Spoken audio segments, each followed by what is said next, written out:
বিশ্বের সবচেয়ে জনবহুল 10টি মহানগরের মধ্যে 9টি এশিয়ায়।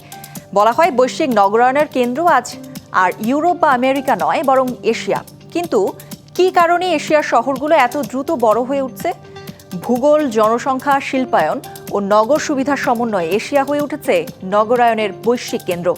এশিয়ার এই নগরগুলোর ভবিষ্যৎই নির্ধারণ করবে 21 শতকের উন্নয়নের গতি। শহরগুলো সাধারণত বড় নদীর মোহনা, সমভূমি এবং সমুদ্র বন্দরকে কেন্দ্র করেই গড়ে উঠেছে।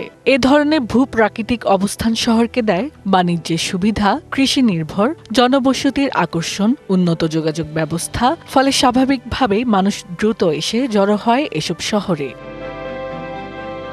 বিশেষজ্ঞদের মতে এশিয়ার দ্রুত শিল্পায়নই শহরগুলোতে জনসংখ্যা বৃদ্ধির প্রধান কারণ।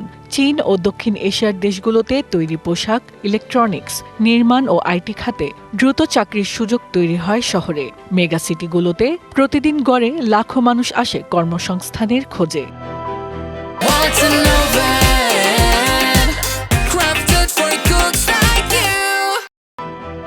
পৃথিবীর সবচেয়ে জনবহুল এশিয়া মহাদেশ। বিশ্বের 60% মানুষের বসতি এ মহাদেশে। ঐতিহাসিকভাবে এই অঞ্চলে কৃষিভিত্তিক সভ্যতা ঘনবসতি তৈরি করেছে। সময়ের সাথে সাথে সেই ঘনবসতি স্থানান্তরিত হয়েছে শহরমুখী জীবনের দিকে। ফলে দ্রুত বড় হয়েছে জাকার্তা, ঢাকা, টোকিও, দিল্লি ও সাংহাইয়ের মতো শহরগুলো।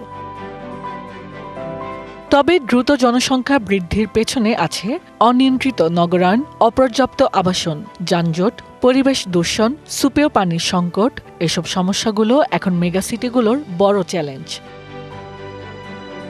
Hasna Akhtar, DBC news desk.